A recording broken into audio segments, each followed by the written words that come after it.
नमस्कार दोस्तों, आज इस कथा को जो पढ़ेगा उसे 84 लाख योनियों से मुक्ति मिल जाएगी। इसलिए दोस्तों इस कथा को पूरे अंत तक ज़रूर सुनिएगा। एक बार की बात है कि यशोदा मैया प्रभु श्री कृष्ण के उल्लंघनों से तंग आ गई और छड़ी लेकर श्री कृष्ण की ओर दौड़ी। जब प्रभु ने अपनी माया को क्रोध में देखा तो वह अपना बचाव करने के लिए भागने लगे। भागते भागते श्री कृष्ण एक कुम्हार के पास पहुँचे। कुम्हार तो अपने मिट्टी के घड़े बनाने में व्यस्त था, लेकिन जैसे ही कुम्हार ने श्री कृष्ण को देखा तो वह बहुत प्रसन्न हुआ। कुम्हार जानता था कि श्री कृष्ण साक्षात परमेश्वर हैं। तब प्रभु ने कुम्हार से कहा कि कुम्हार जी, आज मेरी मैया मुझ पर बहुत क्रोधित है। मैया छड़ी लेकर मेरे पीछे आ रही है। कुम्हार भैया, मुझे कहीं छुपा लो। तब कुम्हार ने श्री कृष्ण को एक बड़े से मटके के नीचे छिपा दिया। कुछ ही क्षणों में मैया यशोदा भी वहां आ गई और कुम्हार से पूछने लगी, क्यों रे कुम्हार, तूने मेरे कन्हैया को कहीं देखा है क्या? कुम्हार ने कह दिया, नहीं मैया, मैंने कन्हैया को नहीं देखा। श्री कृष्ण ये सब बातें बड़े से घड़े के नीचे छुपकर सुन रहे थे। मैया तो वहाँ से चली गई। अब प्रभु श्री कृष्ण कुम्हार से कहते हैं, कुम्हार जी, यदि मैया चली गई हो तो मुझे इस घड़े से बाहर निकालो। कुम्हार बोला, ऐसे नहीं प्रभु जी, पहले मुझे 84 लाख योनियों की बंधन से मुक्त करने का वचन दो। भगवान मुस्कुराए और कहा, ठीक है, मैं तुम्हें 84 लाख योनियों से मुक्त करने का वचन देता हूँ।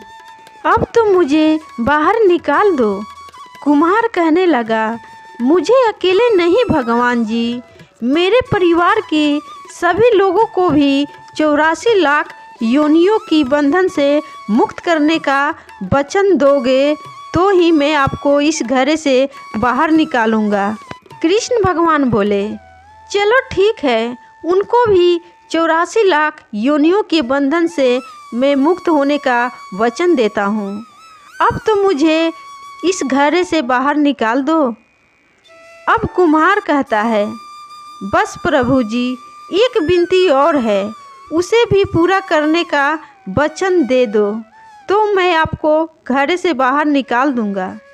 भगवान बोले, वो भी बता दो, क्या कहना चाहते हो? कुम्हार कहने लगा, प्रभु जी, जिस घड़े के नीचे आप छुपे हो उसकी मिट्टी मेरे बैलों के ऊपर लाद के लाई गई है, इसलिए मेरे इन बैलों को भी 84 लाख योनियों के बंधन से मुक्त करने का वचन दो। भगवान ने कुम्हार के प्रेम पर प्रसन्न होकर उन बैलों को भी 84 लाख योनियों के बंधन से मुक्त होने का वचन दिया। प्रभु बोले, अब तो तुम्हारी सब इच्छा पूरी हो गई है, अब तो मुझे घड़े से बाहर निकाल दो। तब कुम्हार कहता है, अभी नहीं भगवान, बस एक अंतिम इच्छा और है, उसे भी पूरा कर दीजिए। और वो ये है, जो भी प्राणी हम दोनों के बीच के इस संवाद को सुनेगा उसे भी आप 84 लाख योनियों के बंधन से मुक्त करोगे। बस यह वचन दे दो तो मैं आपको इस घड़े से बाहर निकाल दूंगा। कुम्हार की प्रेम भरी बातों को सुनकर श्री कृष्ण भगवान बहुत खुश हुए और कुम्हार की इस इच्छा को भी पूरा करने का वचन दिया। फिर कुम्हार ने बाल श्री कृष्ण को घड़े से बाहर निकाल दिया, उनके चरणों में साष्टांग प्रणाम किया, प्रभु जी के चरण धोए और चना अमृत पिया। अपनी पूरी झोपड़ी में चना अमृत का छिड़काव किया और प्रभु जी को गले लगाकर इतना रोया कि प्रभु में ही विलीन हो गया। दोस्तों जरा सोच कर देखिए, जो बाल श्री कृष्ण 7 कोस लंबे चौड़े गोवर्धन पर्वत को अपनी छोटी सी उंगली पर उठा सकते हैं, तो क्या वो एक घारा से बाहर नहीं निकल सकते थे?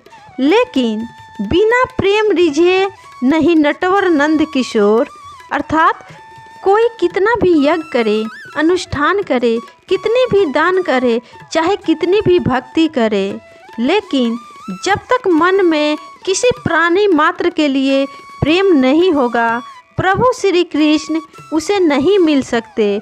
तो मुझे पूरी उम्मीद है दोस्तों आपको ये कथा बहुत ही पसंद आई होगी और इस कथा के माध्यम से आपको ये भी ज्ञान मिला होगा कि आखिर 84 लाख योनियों से मुक्ति मिलने का रहस्य क्या है।